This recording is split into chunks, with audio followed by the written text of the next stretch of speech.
Guyana, they are working very well. And the involvement and inclusion of these multi-stakeholders must go beyond participation in meetings and sharing information like that. They must be involved in the decision-making process. So it must be true engagement, and also those persons who are representing their various constituencies, whether you come from private sector, or indigenous communities, or wherever, that those persons must have the ownership and responsibility to report to their constituents, so that they truly represent their constituents, and keep them informed. The process of identifying those stakeholders and stakeholder representatives is important.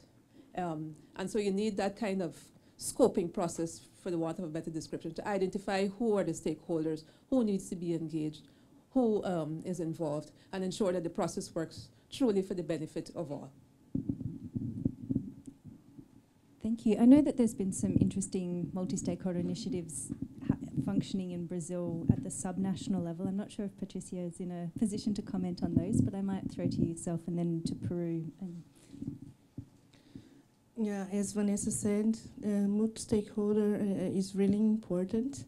In Brazil, like the subnational level, they are invited to participate also inside the federal level. There are like the National Commission on REDD+, where they have a place to talk. But still, there's some deficiencies, as I said before, but also not only about the stakeholders, also about the levels, and you can find synergies. The problem is to apply this in the long term. So usually such platforms are applied only in the short term. And this makes the implementation of the REDD+ process difficult. And just before you move on, Patricia, Okay. you said that they often work in the short term but not the long term. Why is that? Is that because they're a donor-driven or a projectized kind of intervention, or why are some of the reasons they haven't endured? Yes, like you're saying, because to change the political process is really difficult. So such measures will be only applied in the short term because, and this also takes time.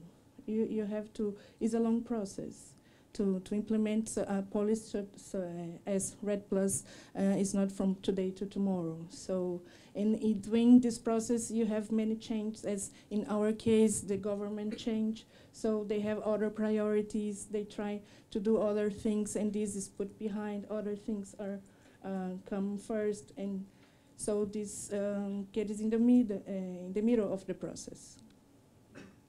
Thanks. Javier?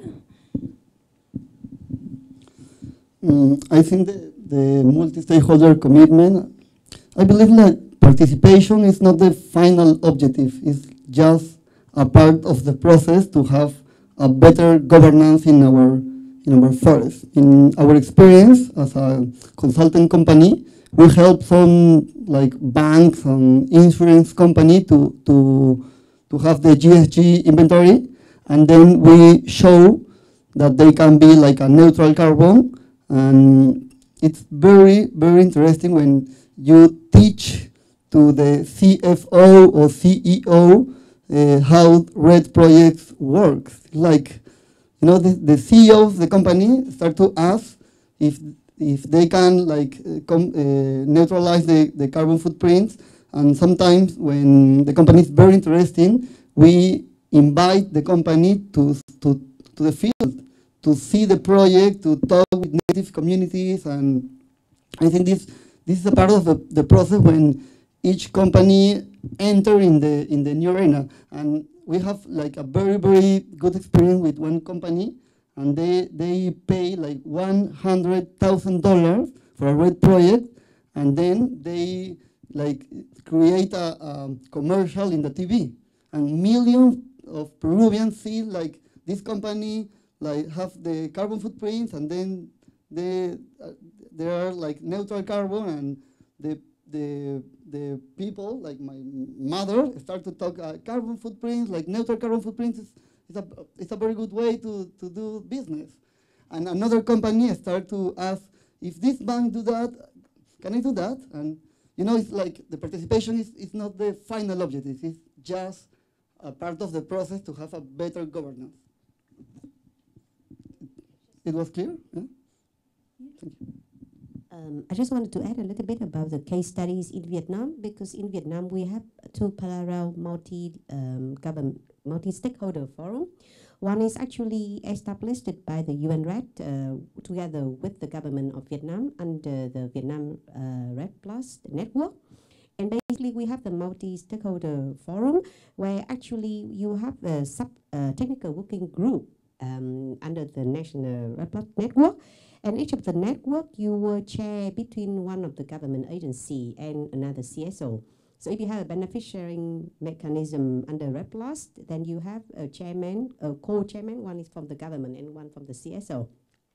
And actually this model worked pretty well for the first few years from 2012 and 2013, because not just only a wide variety of stakeholders was invited in that workshop, but the most important thing is there was a key government agency will be there, and then they actually take into account all of the things stakeholder talk, and then they report back to the party, and then they review the law. But then from 2013 and 2016, you see the decline in the interest of both private sector and also actors to be in that forum. Because first of all, the government is no longer interested in REDD Plus, so they was not there. So even though the stakeholder discuss a lot about the policy issue and they come up with a lot of proposals, nobody actually be there to kind of taken it up and then actually transform it into a meaningful outcome. So even though the activity is ongoing, but basically the whole multi-stakeholder forum kind of deactivates in 2013 now. And the government and also both the state but also the non-state actor are not willing to participate in it. We have another multi-stakeholder forum, which is the Vietnam NGO kind of network under the FLECTI. And in contrast to the other event, which is donor-driven, it was actually established by the national CSO themselves. And they was actually also doing the same format, inviting many stakeholders from different groups, private sector, international NGO donor come. And that network doesn't require any kind of financial resource to sustain. And then the CSO themselves organize that activities, and then they're actually very strong in bringing our stakeholders together and provide a lot of input for the law revision. And they kind of connecting it to the governments. So you see two parallel initiatives, and one works very well and the other doesn't. So I think that it relies a lot on how you structure that multi-stakeholder forum, but also it's just not only about you go there, but every single one who participates in this forum wanted to see their input can lead to something, and that the network, didn't fulfill their commitment. So in our surveys over the time, which is like one of the most disappointment according to the people, is that multi-stakeholder forum under REDD Plus doesn't fulfill its mission, and therefore nobody are interested in it. And in a way that is very sad, because in terms of the legal framework, this multi-stakeholder forum is the only window opportunities that by law that CSO are invited, and then you can actually contribute to the policies making. But with the arrangement and with the structures and how it run, it didn't make to the final way. Great, thanks, Thuy.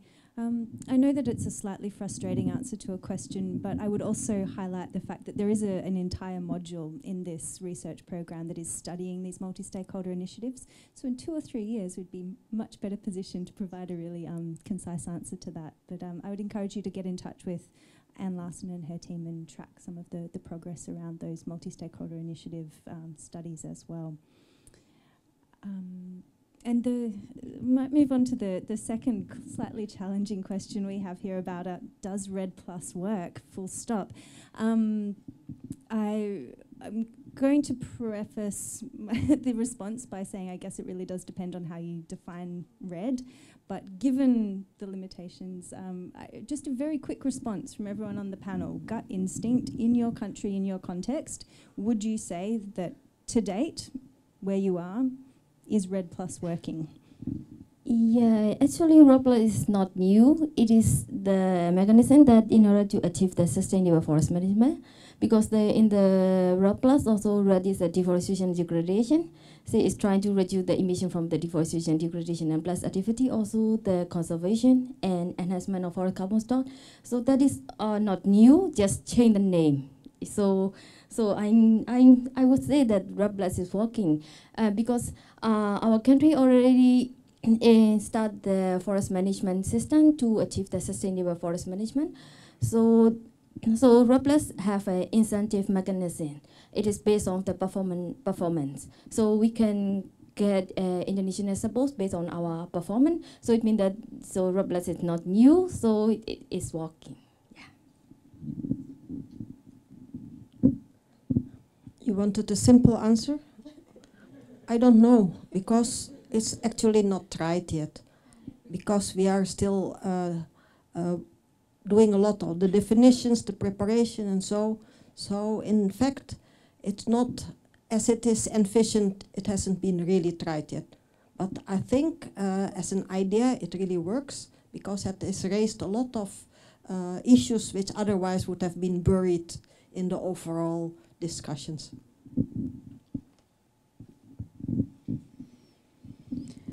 So in the issue of cross sectoral issue, by the way, REDD+ without participating different stakeholders, REDD+ cannot achieve its objective overall. So in order to achieve its objective, REDD+ must participate different stakeholders who are really relevant for these REDD+ objectives. So in my country, there is cross-sectoral, the multi-stakeholder are participated in the REDD+ issues and contribute their part to make it sustainable. All the inputs, all those activities, all the results which is obtained by the REDD+, it is going to be presented to all the steering committee and all the necessary partners who are part of the REDD+ committee. So the second one is that the REDD+ work. You said that it is a simple question, but it is not a simple question, by the way. Yeah. So to say yes, I have to say something, and to say no, I have to put something, but it really needs the government effort to make this happen. To work, the REDD+ to become effective, to become equitable, to become efficient, all the policies, it must be okay. All the policies must be, work in the alignment with the sustainable forest management issue. So I'm indifferent to say yes and to say no. But the government needs to work more and more to, to improve its policy, which is related to the REDD+. So it needs some research investigation.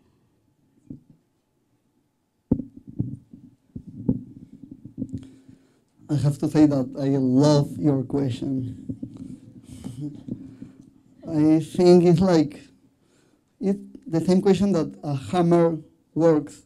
You can use a hammer to put a nail in the wall, and also you can break someone's head. It depends how you use REDD. And for me, it's like sustainable forest management. We create electric car. We went to the moon. We can manage the forest. It's not too easy. I think, yes, REDD works. No, just great. Yeah, I think that I will agree with Moira's, at least in Vietnam context. REDD does work. A lot of things it doesn't work well. But one of the things it worked very well is because many issues without REDD, it will never be brought up to the table. For example, the topic of indigenous people, transparencies in governance, it will never be given a space to talk about that in many kind of sensitive political contexts. And that is the thing that we should not forget about that. Also, I think that based on our research, when we asked stakeholders since 2011 until now, what have they seen as the biggest achievement on REDD+ and what REDD+ work? And I think that's in Vietnam context, the stakeholder decided that the abilities of REDD+ to open up new topics and also contribute directly to the forest governance improvement is one of the things that they see REDD work very well. in terms of the impact on forest and people's livelihood, I think that we have an earlier slide, which are based on our preliminary findings from Model 2 on the actual impact of whether or not REDD work to improve forest cover and forest qualities and also the local livelihood. And we have some evidence over there. And if you need more information on that subnational level, again, we would be more than happy to contact you with our college in Medusa. Sorry, I totally agree with Tui, because in Brazil was more or less the same. Such issues as synergies between agriculture and conservation and forestry was never spoken before. And through REDD+, you have this channel to try to bring such issues together. And this opens a communication between such sectors and that never haven't spoke before. Of course, there are some issues that still have to be dealt with, but I think depending on your perspective and from this perspective, yeah, REDD+ is working. Love your question. Valuable stakeholder question. A lot of times we don't take into consideration skeptics. I'm really glad you asked the question. In the context of Guyana, yes. I'm very happy to tell you why. She said short answer. Yeah. Sorry. We are not sure. All right, thank you. So it seems that there's a bit of a consensus that REDD has been a way of building on some existing knowledge and giving it some real momentum and direction, but there is some questions about how it's being used and how it's going to address some of the challenges. But overall, a fairly optimistic response that REDD holds some real potential to make a difference. I'm going to go back to the audience now. Is there a second round of questions? Yes, gentleman in the middle.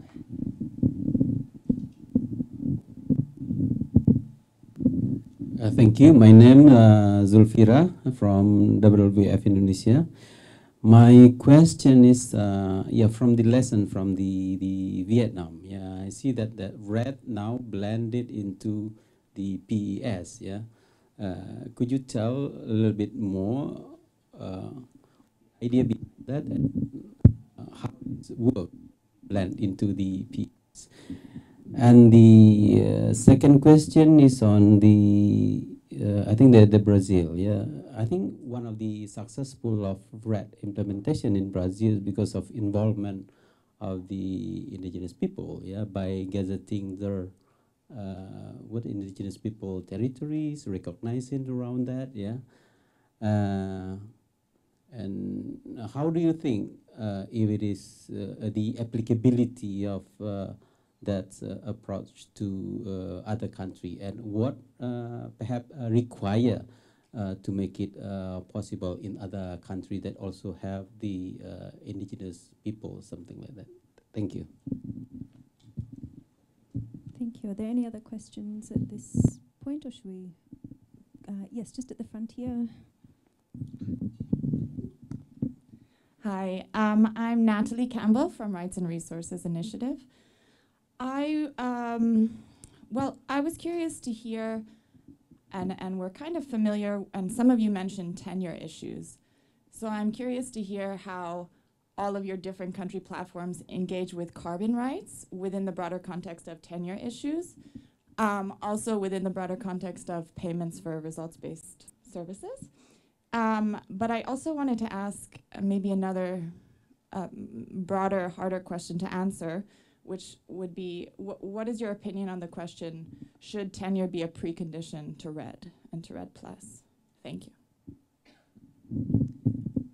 Those are three fairly juicy questions to get on with. So we have two specific ones, one directed to Tui about the relationship between REDD+ and the payment for environmental services in Vietnam. Tui, do you want to address that first?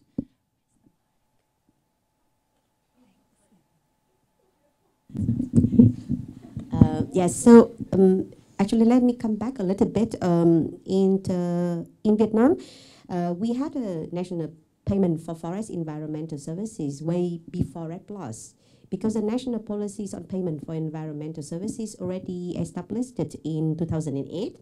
And since 2008 until now, we already developed the whole full system of payment distribution, but also the monitoring evaluation on. It cannot be called like result-based payment like REDD+, but basically the whole idea is that it's similar context, that the service providers can only be paid if they demonstrate that they're doing some good for environmental services. And when REDD+ were first brought up to Vietnam case, and over the time, the government actually doesn't consider REDD+ as one separate national project, but it has always been seen as one of the components of the national payment for environmental services. And if you're looking at how the government designing its payment distribution with REDD+, it's actually primarily based on the existing payment distribution that the government already developed for payment for environmental services.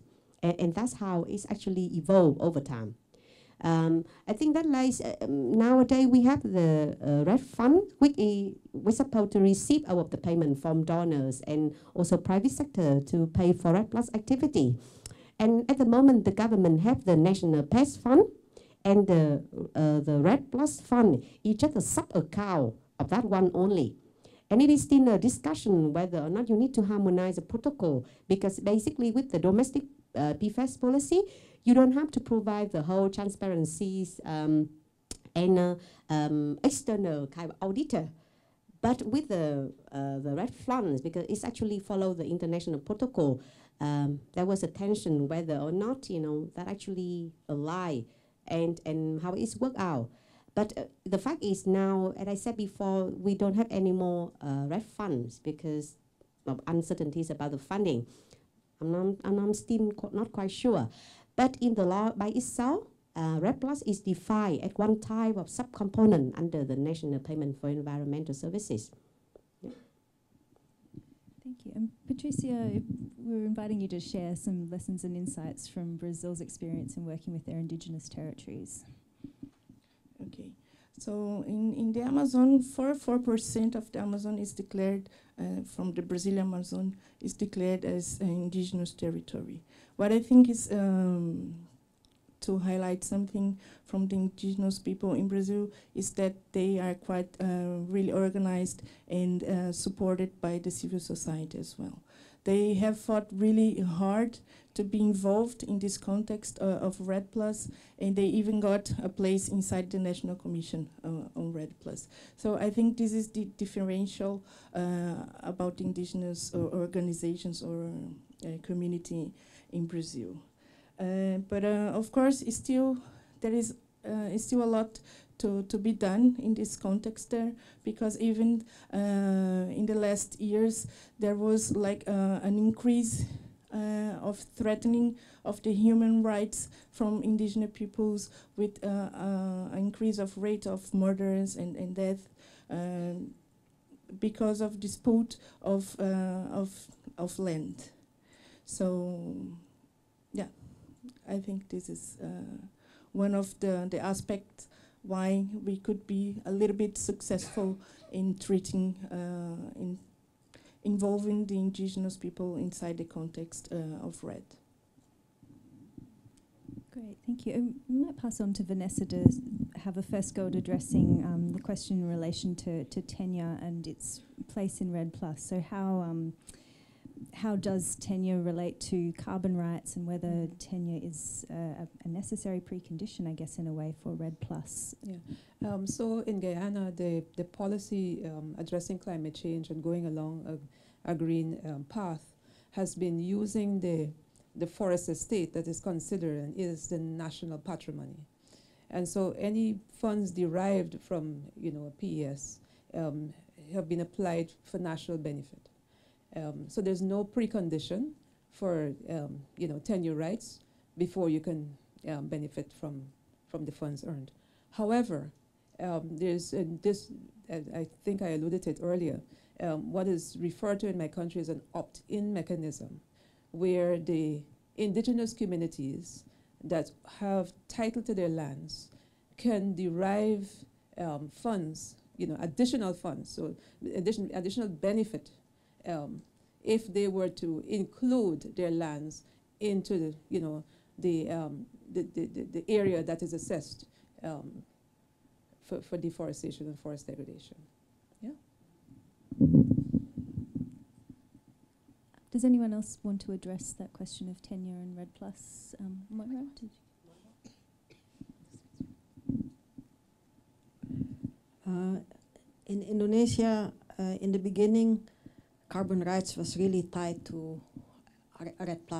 But then the issue of tenure itself is so complicated that by now we forget to talk about carbon rights. Also because carbon rights are then tied to the trees, and trees are from the state forest estate, so the state will have the right to it. But there is, in the REDD discussion itself, tenure is put as a precondition to REDD, because it's basically who will be responsible in the end. So the government can say it's all state forest land, but unless they sort out the tenure issues, nobody will actually be responsible. So then, if nobody is responsible over land or the forest on it, then nobody can actually implement REDD. So that is basically the issue. So unlike Guyana, we don't really have indigenous communities already having title, although we are talking to it. But unless we sort that out, there is still going to be dispute on and on and on. So in Ethiopia, the issue of carbon rights, the issue of carbon tenure is integrated in the new forest proclamation again. And the government, that's what I said you before. The government divided the ownership right into four: the private, states, community, and association. And the government starts to give the carbon right in land incentive or land title, which was not there in the previous period. So the carbon tenure issue it is coming to consideration by the Ethiopian government in the carbon tenure. You know, if somebody has the land, so the benefit it is not only from the tree, but the people starts to gain this carbon, the income from the carbon. So the carbon tenure issue is very important. So the second question is carbon tenure issue. Tenure should be a precondition for it. Plus, I think it's yes. Yes, people, you know, in order to invest much of your time with this REDD+ issue, you have to gain something. So the benefit of gaining something, it is not from, from not the trees, but carbon plus non-carbon benefit must be benefited from the tree. So the carbon tenure issue, it must be the precondition for REDD+ achievements, I think so. It's my opinion, actually.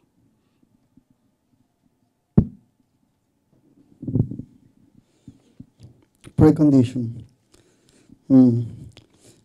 I believe when a baby starts to walk, the precondition is, it's going to fall.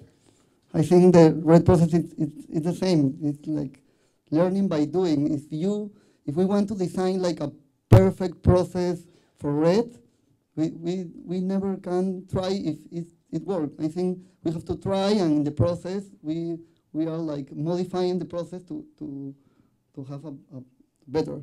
In our case, in Peru, we have like national approach and also project approach. And that means that we use like international protocols like verified carbon standard, and they check the salvaguards and everything, and work very, very well. I think that in Vietnam, it is similar to in Vietnam. When we first had the discussion on REDD+, the carbon right topic is very hot and is almost in central discussion in every meeting that we have. But soon realizing how complex it is, and the mismatch between different type of tenure system and the complex within even our own law, then the discussion on carbon right has not been evolved for the last 5 years, at least in Vietnam. But I think that if you wanted to learn more, we have a published paper which actually looking at the carbon right issue and also analyze the political and legal framework in 7 countries. Not with some of the countries we are having here, but we would be more than happy to share that paper with you if you are interested. Yeah.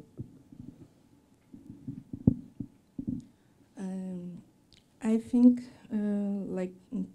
if it's a precondition, I'm not sure, but of course tenure is fundamental, because in the end, tenure is totally related with benefit sharing. So if you see in Brazil, 27% of the Amazon is still in dispute. So it's really difficult to implement such approach as REDD+ in a situation like this. So what else?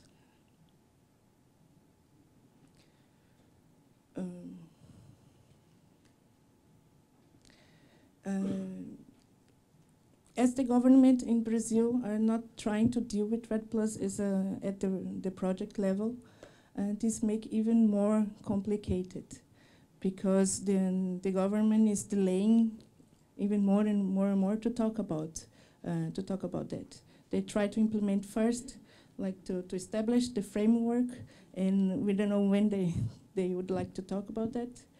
But for example, one of the proposals of the civil society in Brazil, they try to do a system in stock and flux of carbon, to try to be like to find an equity between the federal and the subnational level.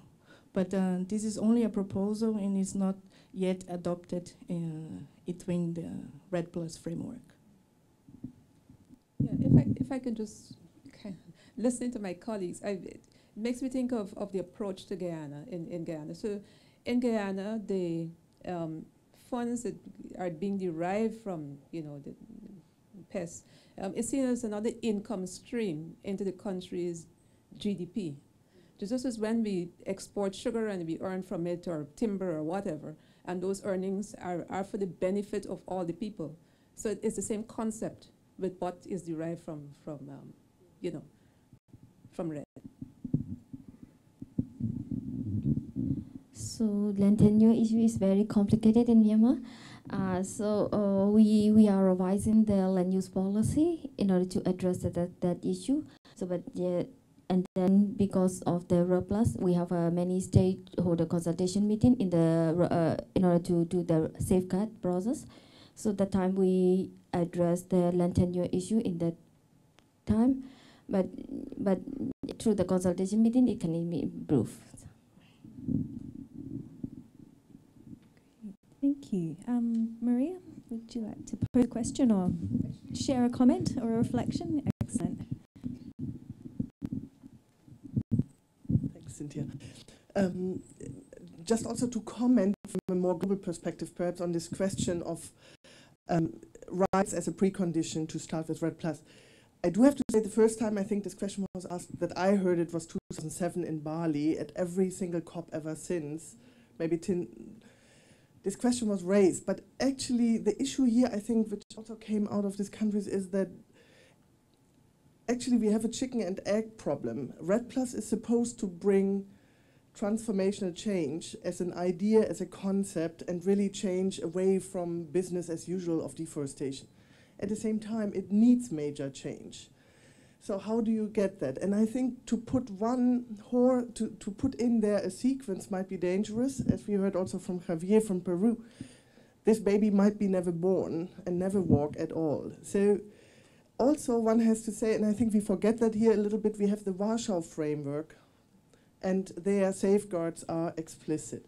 Now, the country reality is that these safeguards reporting are very small and very non-satisfactory.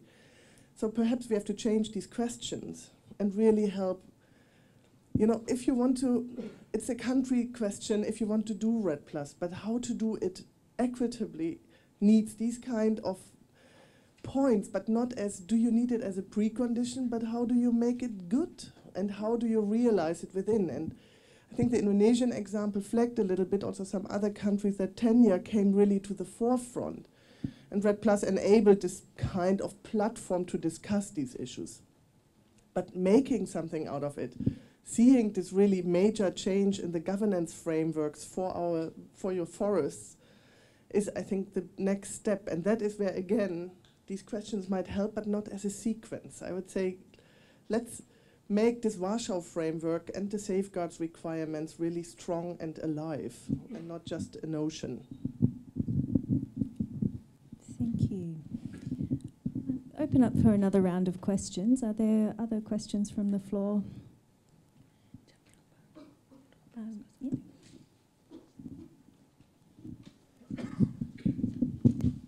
Maybe it's a reflective question. I think I've had this question for a long time. How do we make sure that REDD Plus agenda targets all the good intentions withstand the different election cycles or different government regimes?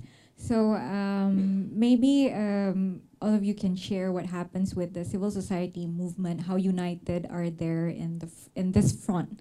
We are thinking about, for example, here in Indonesia, in approaching different candidates or even the electoral committee to make sure that this agenda is in the political debates, it's in the debates between candidates, either be it climate change, if you want to make it general, whether it is REDD Plus and forestry, but how do we make sure that agenda stays even we have different politicians or different people in power? Thank you. Great, thank you. Any other questions at this point? No, well, people are thinking we may as well get started on that one. So how have you seen that we can ensure continuity across political changes, and what is the role of civil society in keeping that focus on this transformational change agenda?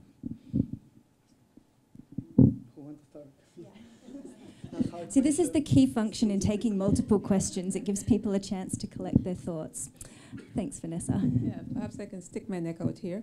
Going back to the question you asked about stakeholders and stakeholder involvement, to me, in the context of Guyana, it has built national ownership. So it not only the political will, because when you think of transitions from one government to the next, you have the concept of, will it remain within the policy interest, moving from one political party to the next or one regime to the next. But if you have great interest nationally from all the various groups, and going back as well in terms of the composition of your stakeholder committee, if it also includes members of parliament and persons from political parties, then that helps in the transition. Or at least I can say it has helped in the instance of Guyana so far. Because in the instance of Guyana, you had the president at that time who piloted the low carbon development strategy, and this got to the Norway agreement and was out there advocating and pushing and so on. And then in 2015, you had this transition to a new government, which was not in office, kind of a coalition government, but which was not in office for over 20 years. And so there was a kind of a waiting period nationally to see what direction the country would take. And the direction we're going to now is that we now have a successor to the low carbon development strategy in the form of the green state development strategy, a lot of terms and acronyms and so on, but along the same pathway. So I guess in the instance, to answer your question, in the instance of, how do you bridge that transition, it goes back to, how the civil society organizations and all the various stakeholders, how involved, engaged, interested they are, and how they can push.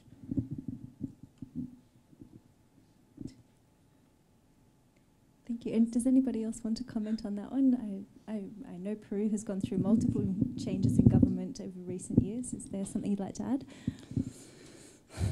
We have president election each 5 years, and each 5 years our company look for funds to put climate change in the arena. And it's very hard because one of each 3 Peruvians live in a city, and they never walk around the forest and don't know nothing about real trees and monkeys. And it's hard to put the climate change debate in the political arena. And I don't know, really the people doesn't matter about climate change. It's and I believe the transformational change is when not just the NGOs and companies talk about climate change and forest, is when each person, when want to buy a table or a chair, ask if this wood is from sustainable forest management, and I think we are beginning this process when the people are like the millennials and are more like conscious about the environmental impacts. And for people who do research, I think you have to put like 50% of your energy in your research and the other 50% in how you can communicate this to really be useful for the other person. Because if you put 100% of your energy just in the paper, nobody's going to check it.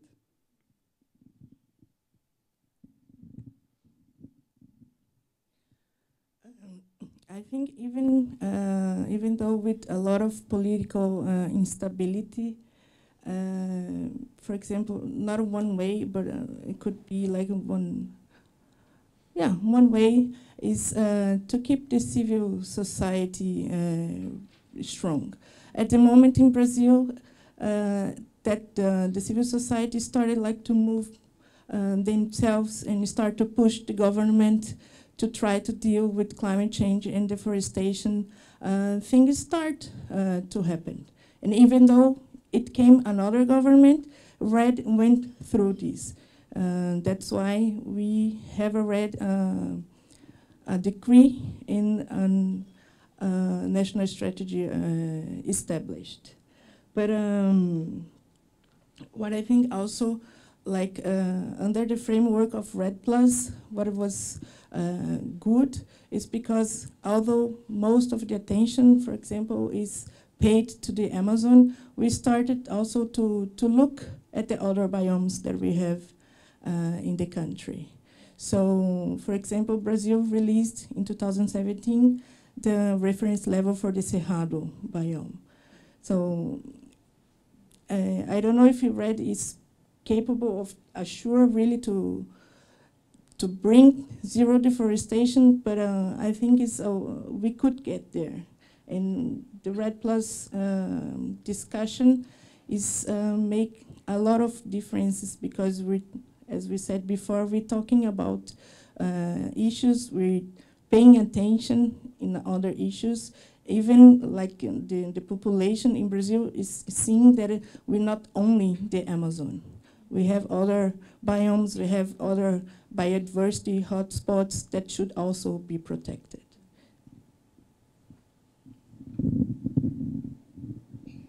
Yeah, I think that the forestry sector has, I would say that REDD+ has got more attention in in the new government. So it depends on the government transition, of course, but as long as we suffer from the climate change impact, the government also think about the forestry sector is how important in the climate change. So we suffer from the landslide and then flood even in the capital city. So they think about the how important of the forestry. So it could say that REDD+, because REDD+ also more focus on the forestry for deforestation.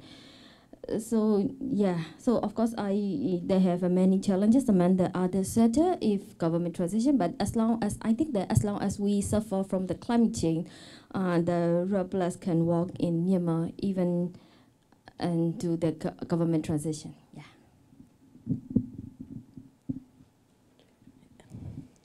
Answer from Indonesia. Of course, we have experienced how a change in government has sort of put REDD back in the box of forestry instead of the multi-stakeholder almost movement it was. But we might learn from the tenure movement, because in '98 there was a call for overall reform in the tenure, and by the time it was allowed by the government, there was the ketetapan MPR, the Representative Council decision for agrarian reform. The civil society was not ready. So there was an opening, but civil society was not ready to use that opening. On the other hand, Aman has been pushing for indigenous rights, and REDD provided an opening. So it took this opening and it moved its agenda forward. So I guess in order to make sure that REDD or climate change agenda and the tenure reform agenda will survive changes in government. Civil society should stay involved and engage despite the disappointments of progress, and be prepared. So we need to understand the changing situations and take the opportunity when it arrives.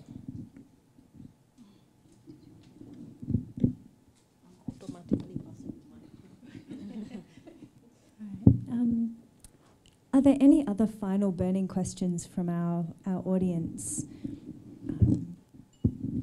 Yes, a colleague from Myanmar at the back.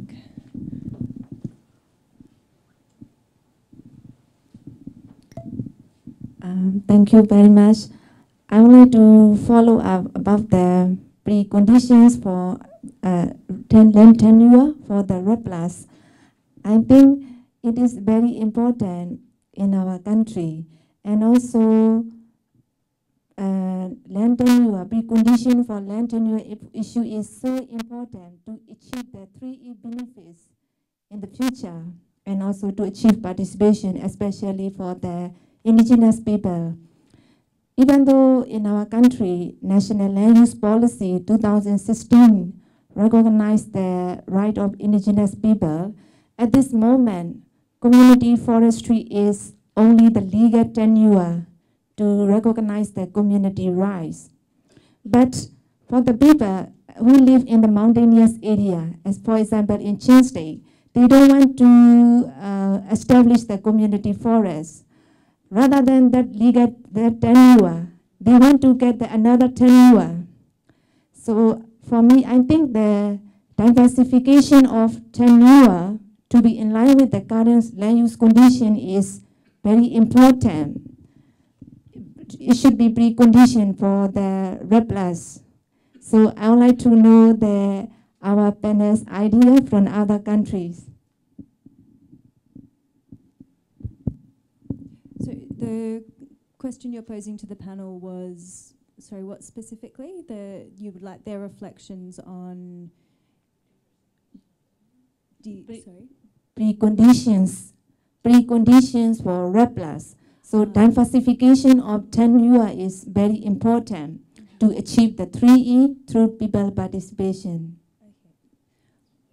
All right, maybe as a final conclusion from each of our panelists, what do you see as being the important preconditions or features of successful REDD+? I think we don't have enough time. We have just to start, and yes, we have to start and try and find the best answer. I think that it just brings back to me one of the projects that we are doing now with Moira is lead on the ASEAN Social Forestry Working Group in Vietnam, and I think that over the time. Sometimes the land use right certificate, at least in Vietnam context, is the document to prove that you have some sort of secure tenurities. And in fact, in many student communities where we work, they don't want to have that type of land use right certificate because, as you said, it didn't come with the benefit. Because, for example, in our countries, most of the bare land and degraded land, and they're so isolated and it's difficult to assess. Then the government assign for the student community, and now I give you the degraded land, and then it's your responsibility to regrow and regreening the land. So actually, from the perspective of many student community, it's a burden rather than a benefit, because what can actually you benefit from that land? And also in many communities where we're working with, particularly close to the national park, in the past, they are really trying to discuss with the provincial government to give them a pieces of land use right certificate. But when it comes with so many restrictions. For example, if you have this land, you are not allowed to do so. You cannot go into your own forest and doing, you are not allowed to go to your traditional forest and continue doing the practice that you used before. So it's come to the question, maybe like AA asked, whether or not the condition of the tenure security comes exactly what the local people want, and it is come with just only benefit and rights, but also the burden and a lot of responsibility that may not be exactly what the local communities want. So it's a very complex issues, I think, yeah.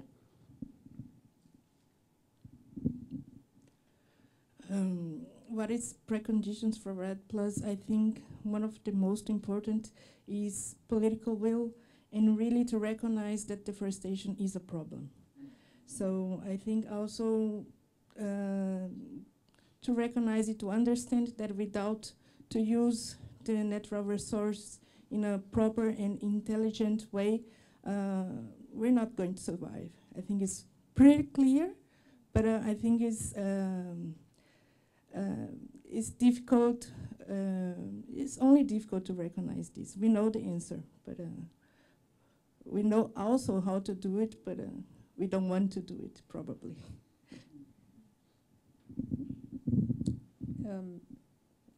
For fear of not repeating myself with regard to the need for tenure rights, in the context of Guyana, so our main economic earners and the funds derived from those are used to improve the services and facilities across the country, like any other, any other country. And so, and the ability to be able to earn that finance lies in the responsibility of the government and the regulatory agencies to ensure the necessary policies and enforcement and so on are in place. But not having title to the land does not preclude you from being able to derive benefits. I mean, to also think of what benefits are you talking about. If it's benefits that you get cash that you put in your money in your pocket, or if it's a benefit that improves other aspects, your livelihood and so on. However, indeed, as Tui said, if communities that have tenure can, in our instance, opt in to the scheme that you can earn, more finance for your community, it comes with the ability and the need to meet the requirements that you can monitor, you can maintain, you can verify, and you can report. And so communities will need to have that ability and that willingness to comply.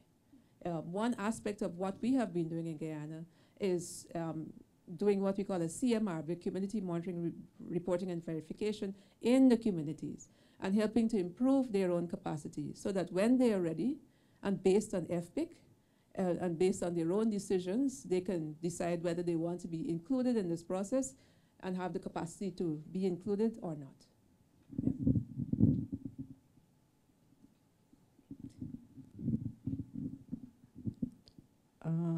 I think for the REDD, what Maria said was, in order for REDD to be implemented, it needs change. So there is need for change to push for change. So if tenure means that the right or the ability to obtain benefits from REDD, then we should work to make the change to allow tenure to be changed. But if sorting out a tenure just means that we shift the responsibility over the governance of forest to local communities, maybe we shouldn't talk tenure, we should talk what change needs to be for the good governance to allow a good governance for it. Thank you.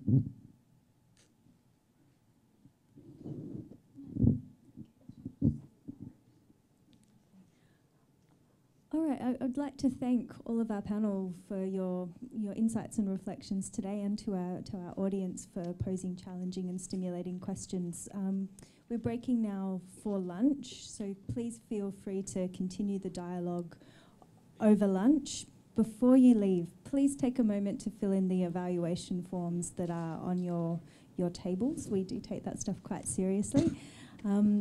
And again, thank you so much for participating, and please give our panel a warm thank you.